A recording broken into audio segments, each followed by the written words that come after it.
آپ کی جماعت کو 12 نومبر کو جرگہ ہو رہا ہے، اس کے حوالے سے کوئی انٹیمیشن آئی ہے کے پی حکومت کی طرف سے؟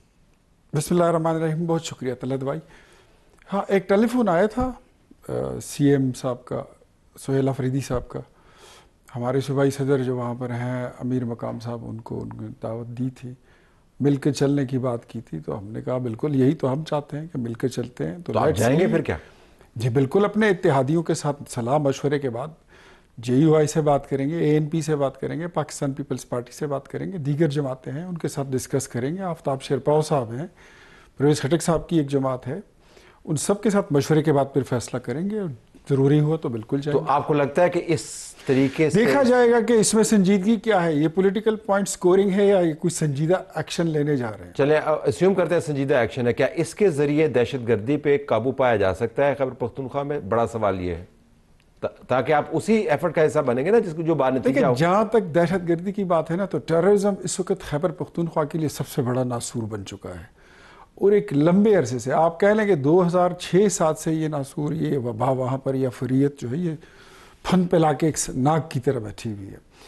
یہ کم ہوتی ہے، زیادہ ہوتی ہے، کبھی اس کی انٹینسٹی بڑھ جاتی ہے، کبھی گھٹ جاتی ہے، لیکن اس کا کوئی حل نہیں نکالا گیا. اور بدقسمتی سے وہاں پر جو خیبر پختونخوا میں 13 سال سے حکومت ہے، وہ اس چیز میں بہت ہی ایک نان سیریس رول. وہ تو کہتے ہیں مرکز کی وجہ سے ہوتا ہے، آپریشن کرتے ہیں لوگ، اس کے اوپر پھر پرتشدد رویہ اپناتے ہیں، ان کا نیریٹو آپ کو پتہ ہے، وہ تو مرکز کی طرف ساری چیزیں بھیجتے ہیں. وہ کہتے ہیں اس وجہ سے دہشت گردی ہو رہی ہے. اگر وہ یہ نہ کہیں تو ان کے پاس اپنا برڈن شفٹ کرنے کا کون سا طریقہ؟ کون سا برڈن ان کا؟ یہ تو مرکز کا. وہ تو یہی چاہتے ہیں کہ مطلب برڈن کہیں اور شفٹ کر دیں. یہ بتائیے کہ آپ 13 سال سے وہاں پر کر کیا رہے ہیں؟ صرف بھنگ کی جو کینبس کی وہ ہے کاشت ہے، آپ وہی کیے جا رہے ہیں. وادی تیرا جیسے علاقے میں جو 12,000 ایکڑ زمین پر آپ وہاں پر کینبس کی کاشت کر رہے ہیں، اور وہاں سے جو آپ سے کیا مراد؟ دیکھیں وہ تو غیر قانونی بزنس تو چلتے رہتے ہیں. میں یہ نہیں کر رہا، جسٹیفائی نہیں کر رہا ہوں، لیکن اگر آپ کر رہے ہیں جس سے مراد یہ کہ وہ یہ کر رہے ہیں، یہ تو نہیں کر رہے نا. ڈیفینیٹلی اس کو اگر آپ نے دیکھا ہوگا تو شہریار آفریدی صاحب کی ایک ویڈیو آج کل بڑی وائرل ہوئی ہے جو 2020 کی ہے. ایک کارخانہ لگانے کی وہاں پہ انہوں نے بات کی تھی. وہ دوائیاں بنانی ہیں، ہم نے دوائیاں بنانی ہے وغیرہ وغیرہ. تو اس کے پیچھے محرکات کیا تھے؟ میں بتاتا ہوں آپ کو. یہ وہاں سے اربوں روپے کی سالانہ آمدن ہوتی ہے، سالانہ. یہ منشیات جب تیار ہوتی ہیں آپ کے پورے پاکستان میں، بلکہ ایون انٹرنیشنلی، ایون اس کے پیسے، اس کا منافع افغانستان تک جاتا ہے. یہ ایک بارڈر پہ ایریا ہے جو واقعہ ہے. اور یہ سارا نیکسس جو ہے، اس میں پولیٹیکل لوگ، اسپیشلی وہاں پہ حکومت کس کی ہے؟ پاکستان تحریک انصاف کی ہے. گزشتہ 13 سال سے یہ سارے لوگ اس کے پیسے لے کر اس کو پھر اپنی گندی سیاست کے لیے، اور پھر وہی پیسے ٹیررزم میں بھی استعمال ہوتے ہیں. صاحب مجھے پتا ہے کہ آپ ظاہر اپوزیشن کو ریپرزینٹ کرتے ہیں، آپ چاہیں گے کہ دھنائی کریں اپوزیشن کی، لیکن یہ ایسے ہی ہے کہ آپ کہیں کہ میکسیکو سے جو انلیگل لوگ آتے ہیں، امریکہ کے اندر جاتے ہیں، یا ڈرگز جو آتی ہیں، اس میں پریزیڈنٹ ٹرمپ ملوث ہے یا بائیڈن ملوث ہے. مطلب جرائم کا ہونا اور نیکسس کا ڈیولپ ہونا دو مختلف چیزیں ہیں نا. آپ نے نیکسس کی بات کی ہے، یعنی اس کا تعلق ہے. مجھے بتائیے کہ جہاں پر ایم این اے اور ایم پی اے کی ناک کے نیچے ان کی کانسٹیچوئنسی میں اس طرح کا کوئی کاروبار ہو رہا ہو، اور وہ اس پر ایک پراسرار اور معنی خیز خاموشی رکھتے ہوں، وہ اس پر بات نہیں کرتے. وہ منشیات آپ کی نئی نسل کو، پورے پاکستان میں جتنے بھی لوگ ہیں، وہ اس کے شکار ہوتے ہیں. اور پھر ان کے ماں باپ ان کو اٹھا کے اسپتالوں میں داخل کرتے ہیں. تو وٹ ڈو یو تھنک اس کا ذمہ دار کون ہے؟ یہ اوپر سے کوئی فرشتے تو نہیں اترتے، کوئی جن بوت تو سلیمان علیہ السلام کی فوج نہیں آتے، یہی زمینی مخلوق کرتی ہے. زمینی مخلوق کون ہے وہاں پر جن کی حکومت ہے؟ مجھے یہ بتائیے، ایک تھانے دار، ایک ایس ایچ او اگر نہ چاہے تو اس کی ایریا میں، اس کی جو جیورسڈکشن ہے، وہاں پر کوئی منشیات بھیج سکتا ہے؟ ہو سکتا نارکو سمگلرز بڑے پاورفل نہیں کر سکتا. نہیں ہو سکتا بڑے پاورفل ہوں. پاورفل اس لیے ہیں کہ وہ جو گورنمنٹ میں جو پاور کوریڈورز میں وہاں پر لوگ ہیں، وہ ان کے ساتھ ملے ہوئے ہیں. ایون انہوں نے ٹیررزم کو اور اب ٹیررسٹ کو اپنے ساتھ ملا. تو نئے چیف منسٹر کے آنے سے فرق پڑے گا؟ نہیں تو پرانی باتیں آپ. نئے چیف منسٹر صاحب تو خود اس ضلع سے تعلق رکھتے ہیں جس کو وادی تیرا کہتے ہیں، which is the center of this problem.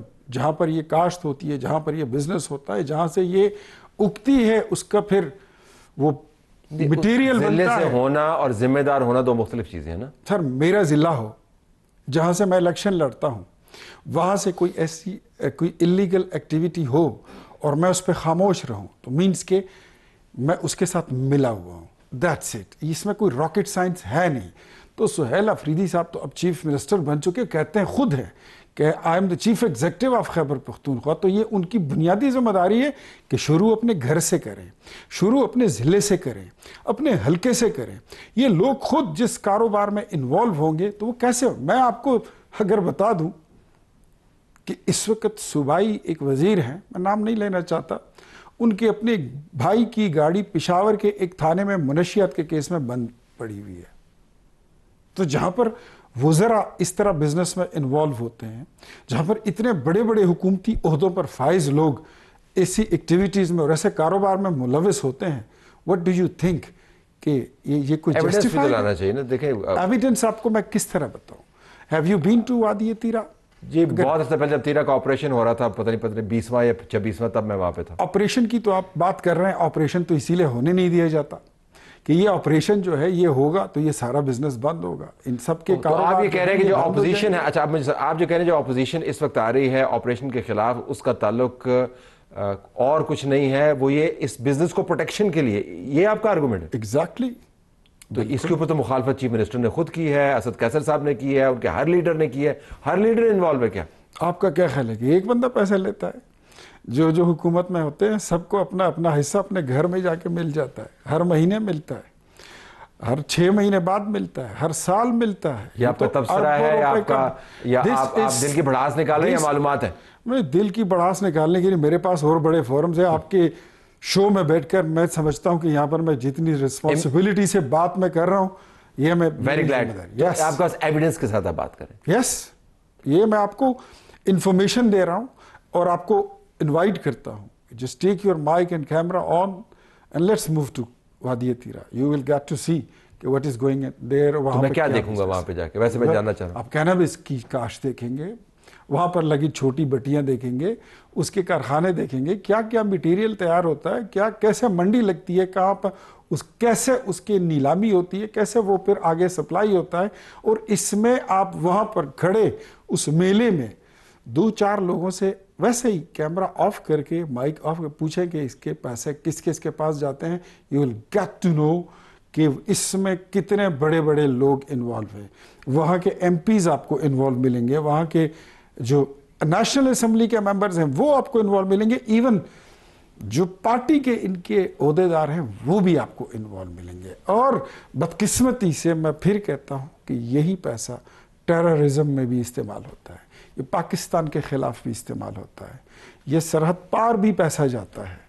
یہ ساری چیزیں اس کو نیٹ ورک ہے. سنجیدہ معاملات ہیں, ہم دیکھیں گے کہ ہم وہاں پہ جا سکتے ہیں نہیں, لیکن thank you very much. I am sure اس کے اوپر کے پی حکومت کی طرف سے رد عمل آئے گا, اس کو ہم اکاموڈیٹ کریں گے. Thank you very much for being with us. Video کا ہم وقت ہوا چاہتا ہے, آج بڑی اہم ویڈیو سامنے آئی. انفارمیشن منسٹر نے یہ ویڈیو جاری کی کیونکہ صحافی جو ہیں وہ دائیں بائیں ہر طرف سے ان کو نکالا جا رہا ہے. کیونکہ ڈیجیٹل میڈیا کی کوئی نمائندگی نہیں ہے, میں تمام 37 کے 37 نقطہ کے ملازمین کو نوکری دینے کا یہاں پہ اعلان کرتا ہوں. They will be employed اور within next 48 hours ان تمام کو کسی نہ کسی ڈیجیٹل پلیٹ فارم کا لیٹر جاری ہوگا اور ہم ان تمام کو نوکری دیں گے, کیونکہ ڈیجیٹل میڈیا کے ملازمین کے تحفظ کا ابھی فی الحال کوئی بندوبست ملک کے اندر نہیں ہے. بڑی اچھی بات ہے جی اگر صحافیوں کو نوکریاں مل جائیں اس طرح, لیکن نکالے بھی جا رہے ہیں, یہ بھی ایک کنسرن ہے. خواجہ سعد رفیق نے میئر آف نیو یارک کی الیکشن کے اوپر ٹویٹ کیا, امریکہ کے نظام کی بڑی تعریف کی اور بتایا کہ کیسے وہاں پر جو جمہوری معاملات ہیں ان کے ذریعے نظام ایک ناقابل تسخیر نقطے پر پہنچا ہوا ہے.